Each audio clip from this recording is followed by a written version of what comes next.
Gracias por continuar con nosotros aquí en Ahora por la Super 7. Nos acompaña Juan Valdés, el presidente del Observatorio Educativo de la Asociación Dominicana de Profesores, a quien hemos querido invitar para hablar del inicio del año escolar.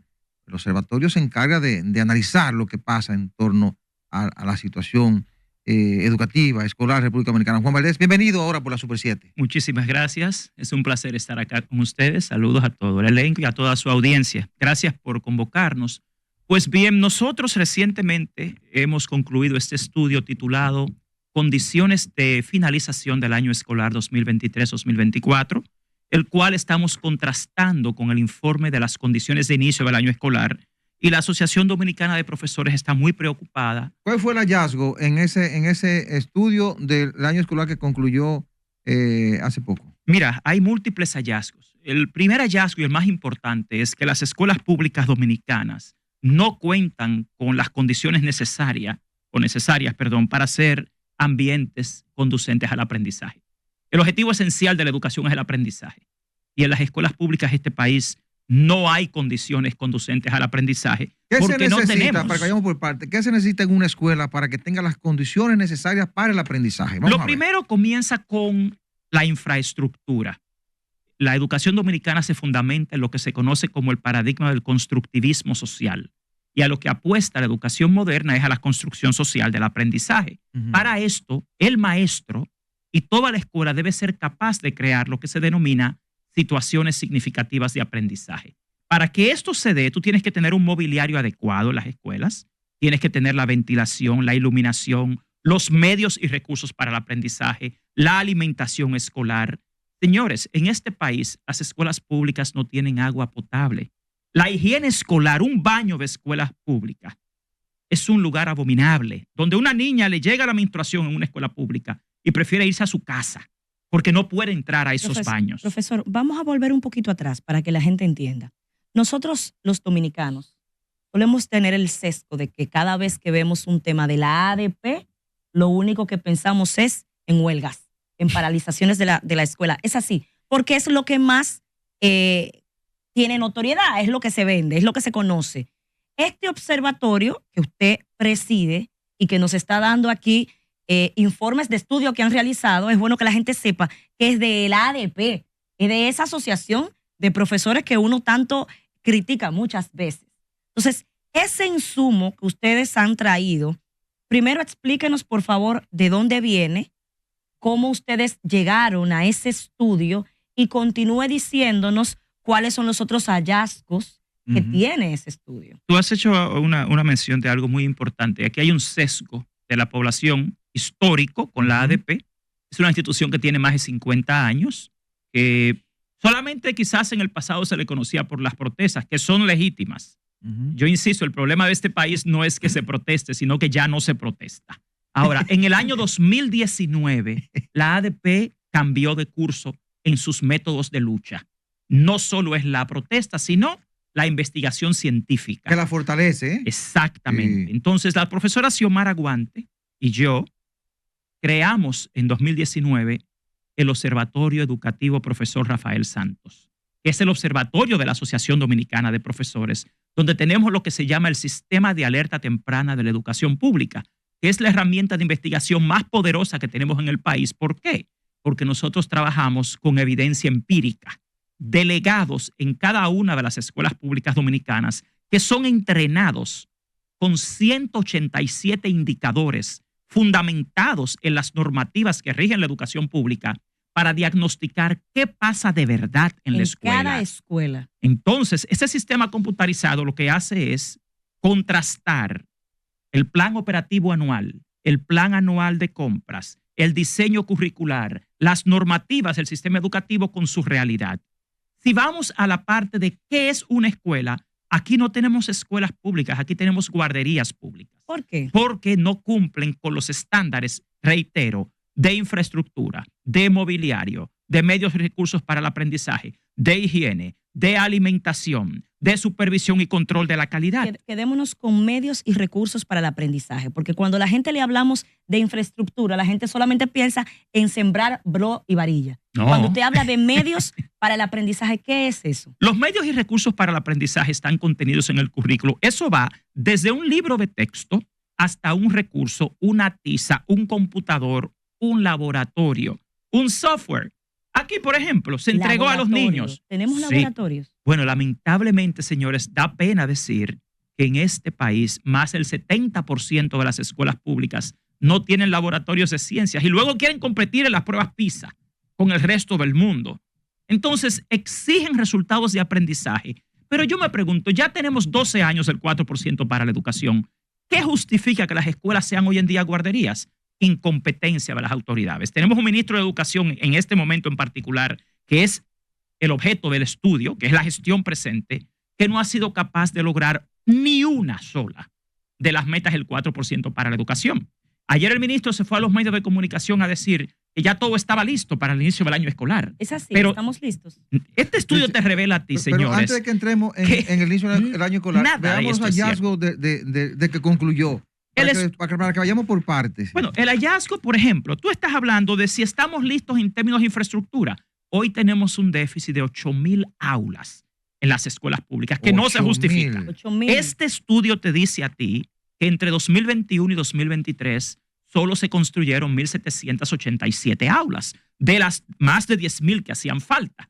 O sea, hoy tenemos un déficit de más de 8,000 aulas. Hay 100,000 niños de este país que han procurado inscribirse en la escuela pública, que no tienen espacio, que tienen que procurar espacio en el sector privado, lo cual es una negación del derecho fundamental a la educación. Claro, sí. Porque la educación es un derecho, no es un lujo ni es una dádiva. Entonces, no tenemos aulas. ¿Qué más nos falta? lamentablemente no tenemos las condiciones adecuadas en las escuelas para que un maestro pueda ejercer una enseñanza-aprendizaje adecuada, porque el fin de la educación es el aprendizaje. La alimentación escolar es un adefesio, dijo el director de INAVIE este año, el mismo director del INAVIE. Un niño dominicano lo que recibe es un pan de agua o una masita con un cuartillo de leche de desayuno. Y cuando tú ves lo que es el almuerzo, señores, el cerebro humano necesita nutrientes. Sin nutrición no hay aprendizaje.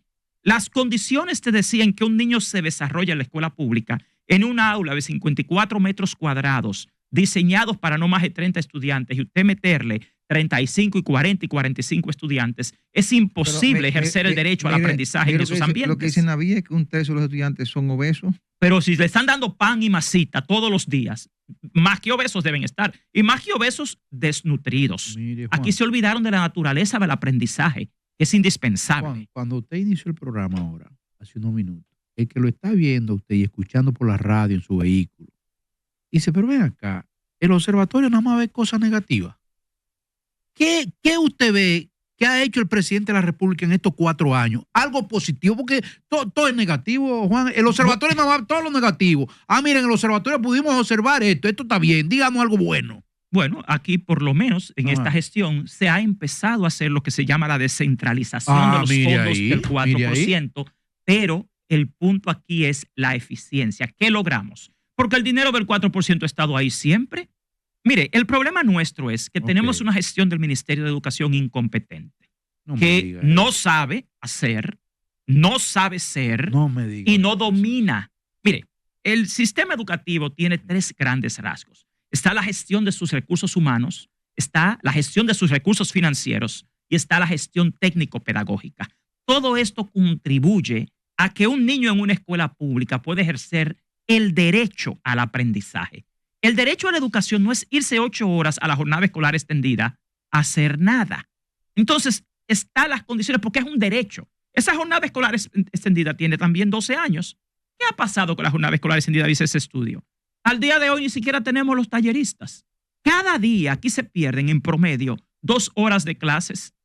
Cada día de esas, usted tiene ahí más de 200 millones de pesos perdidos. ¿Y qué pasa, profesor Valdés, con esas 2 horas de clase? ¿Qué pasa con ese niño en la escuela en donde no hay talleristas para que le enseñen, por ejemplo, arte, pintura, música? ¿Qué hacen ellos esas 2 horas? Ahí es donde yo voy a lo que es lo más importante acá, que es la naturaleza del aprendizaje. El currículo dominicano se fundamenta en el desarrollo de 7 competencias fundamentales. esas competencias se supone que se desarrollan en situaciones de aprendizaje. Aquí le han mentido a este país, por ejemplo, diciéndoles que el problema del aprendizaje es que no tenemos buenos maestros. Pero la última evaluación de desempeño docente de este país reveló que el 62% de los docentes de escuelas públicas son buenos, muy buenos y excelentes. ¿Qué es lo que sucede? Que si tú envías un niño, ¿por qué este país envía a los niños todo el que pueda a un colegio privado? No es porque tiene mejores maestros que en la escuela pública. Hoy los mejores maestros están en las escuelas públicas.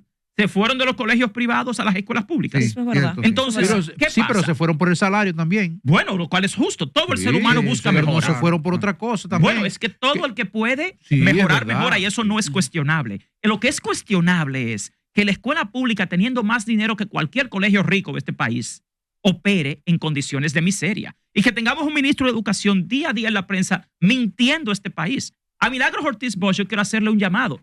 Aquí hay un código de pautas éticas en la Ley de Función Pública 4108.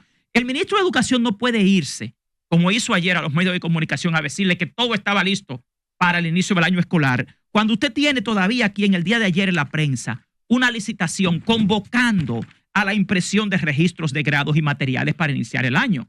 El ministro le ha dicho a este país que todo el mobiliario está listo, pero la licitación para el mobiliario está recién adjudicada. ¿Y Ni siquiera se ha iniciado su fabricación según la misma licitación que ellos hicieron. Y el año escolar inicia el 26. Ya estamos a 2 semanas de iniciar el año escolar. Hay otro tema, profesor, que a mí, y basándonos en sus hallazgos y en el tan discutido 4%, el presidente de la República, una de las cosas que ha propuesto es el reducir el Estado.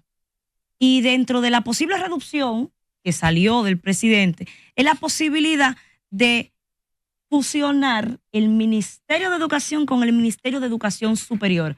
No tenemos muy claro si eso significa que del 4% también vamos a cargarle ahora a las universidades o si es que le van a dar 2 veces el presupuesto. Pero ustedes como observatorio han analizado esto. Claro que sí. ¿Cómo pudiera esto impactar a la ya situación que tenemos, que está ahí descrita, si eso llegara a hacerse? Mira, lo que sucede es que aquí yo creo que el presidente de la República tiene muy buena intención desde el inicio de su gobierno. Yo fui uno de los que trabajó en la redacción del plan de gobierno de este gobierno en educación. Y se concibió un programa muy bien diseñado con estrategias específicas, un plan estratégico. Lo que sucede es que aquí con cualquier cambio que se da en la gestión del Ministerio de Educación te cambia todo. La gestión que viene cambia y hace lo que entiende.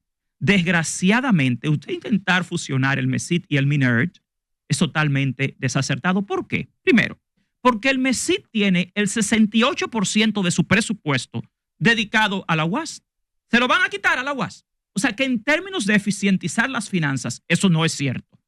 El MESIT gasta el 68% de su presupuesto financiando a la UAS. El otro por ciento restante son los gastos administrativos, becas y demás, que no los van a eliminar. O sea que la excusa de que se van a fusionar porque hay que eficientizar el gasto no tiene fundamento.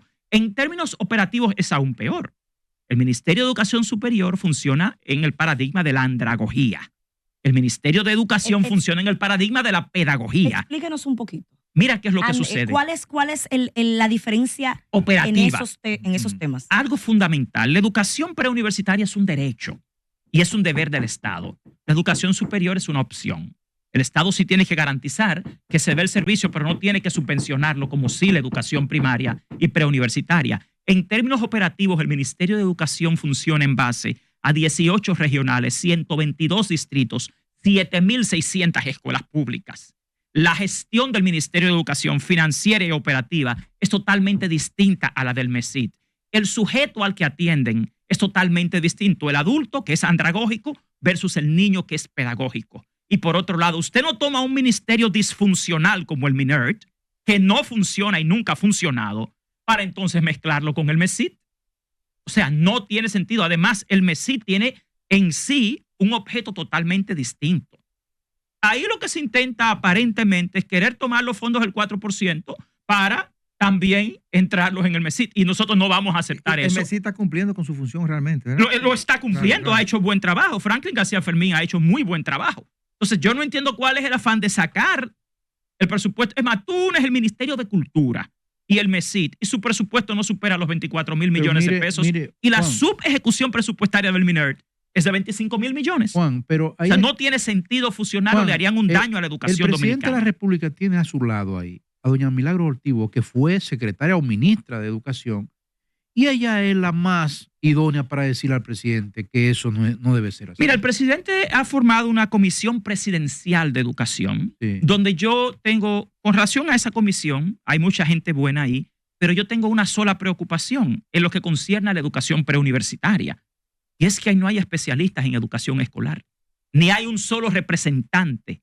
del cuerpo docente de la República Dominicana.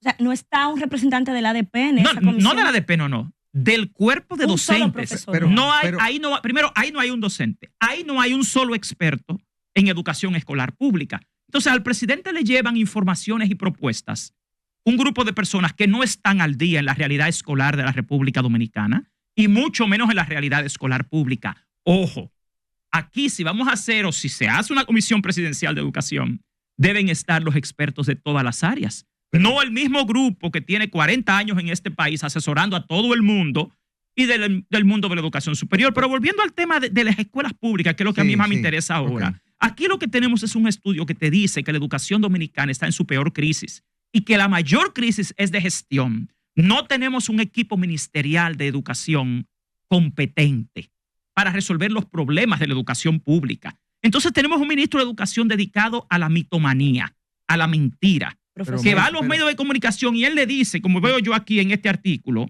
que ya está todo listo para el año escolar. Pero ¿y cómo? Si hasta los procesos de compra todavía están en proceso. Pero mire, a propósito de esa comisión presidencial que usted cita y de las incompetencias que usted también cita en el manejo de la educación, sobre todo en la parte administrativa, está circulando la versión de que ese sector, que al parecer está asesorando al presidente, entre los que está Milagros Ortiz Bosch, está la vicepresidenta y otros sectores, algunos con intereses dentro del Ministerio de Educación, le estarían planteando al presidente manejar el ministerio con un consejo. No tiene sentido. ¿Qué información tienen ustedes de eso? No, o sea, yo lo he escuchado, pero les reitero. Acá, desgraciadamente, la educación preuniversitaria, el Ministerio de Educación, todavía tiene sus propios retos. No hay ningún estudio, ninguna evidencia, ninguna investigación que valide que la fusión de dos ministerios, inclusive junto al de Cultura y Juventud, como han dicho, produzca alguna mejora en la gestión del Ministerio de Educación. Aquí, en este momento, lo que más nos concierne a nosotros es el Ministerio de Educación, la educación preuniversitaria. Y si ahora mismo es un desorden y un desastre, usted unirla mediante un consejo a otros ministerios lo va a empeorar, porque es que tampoco tienen la pericia, ni el expertise, ni la experiencia en la gestión. ¿Cómo usted va a mezclar manzanas y naranjas porque son dos frutas? Esa es la mejor alegoría que yo podría hacer al respecto. Hemos visto también que se han dado, y lo hemos visto con esperanza, varias reuniones entre el ADP y el MINER, como debe de ser, y que han participado presidentes del ADP tratando de mediar en esto. ¿Usted ha estado? Sí, yo he estado involucrado. ¿Y cuál ha sido el avance de esas reuniones? Desgraciadamente, nosotros tenemos un ministro de Educación que no cumple su palabra ni cumple los pactos. En este estudio que se hizo al inicio del año escolar, condiciones de inicio del año escolar, la ADP, mediante pacto, le propuso al Ministerio de Educación 14 medidas para sacar a la educación pública del estancamiento. Desgraciadamente, el ministro de Educación no ha cumplido con ninguna. ¿Alguna de esas 14 medidas tenían que ver con salario de profesores? Porque otro estigma que hay es el hecho de que se entiende que lo único que pide el ADP es salario. Bueno, si son Por favor, 14... brevemente díganos cuáles de esas 14 usted entiende más importante y que no se esté llevando a cabo. Todas, para que la gente entienda. Es que el tema del ADP no es sueldo. O sea, mire, en lo personal yo como ciudadano dominicano insisto en que aquí han querido satanizar la protesta y las huelgas. Y yo creo que el peor error que cometió este país fue dejar de protestar. La ADP es un ejemplo para América Latina y para este país de que realmente si queremos lograr los derechos de los trabajadores y una mejor vida, el derecho a la protesta no se puede eliminar. Profesor, pero volviendo a este tema, 14 puntos vamos a leértelos que no se han hecho. Vamos a leértelos uno por uno, algunas de las cosas. ¿Qué sugería? Mira qué casualidad que hoy estamos con más de 100,000 niños que lamentablemente no van a poder acceder a la escuela con el derecho de la educación pública. ¿Qué decía la primera? Es de carácter urgente que el Ministerio de Educación proceda con celeridad a satisfacer la demanda de cupo de los miles de estudiantes que no pudieron inscribirse en el año escolar pasado, 2023-2024. En tal sentido, solicitamos al gobierno dominicano que se presente a la ciudadanía un plan de construcciones escolares tangible y transparente. Eso hace un año, ¿eh? Hoy tenemos las aulas ahí. Dice, solicitamos a las autoridades que procedan con mayor eficiencia al nombramiento del personal docente y administrativo de las escuelas públicas. Aquí se quejan de la violencia escolar. ¿Ustedes sabían que acá más del 70% de las escuelas públicas no tiene policía escolar? No tiene portero. O sea, señores, es que una escuela, yo dirijo un colegio bilingüe internacional. Yo dirijo el St. Lawrence International School. Y yo tengo 34 años dirigiendo centros educativos, universidades y colegios. Y yo le puedo decir a usted que realmente la diferencia que hay entre un colegio de los mejores acá y la escuela pública en términos curriculares y operativos es mínima. El problema es que si aquí no tienen calidad en la gestión del Ministerio de Educación, nunca van a lograr comparar. Y ese derecho de la educación a los pobres y a los que no son pobres, aquí nunca se va a poder salvar. Entonces, lo siguiente. ¿Perdón? El otro punto sería. Aquí hablamos que solicitamos al ministerio que explique a la comunidad educativa qué sucederá este año escolar con los más de 10 millones de libros de texto que a esa fecha todavía faltaban en las escuelas y cómo se van a corregir los cientos de errores. Ahí le voy. Esos eran los libros de texto que lo tuvimos a usted aquí también, que nos explicó todos los errores que tenían. O sea, ni siquiera esos libros con errores todavía están listos. Es que nosotros no podemos aceptar libros con errores. Este país, el 4% sale del dinero de mis impuestos.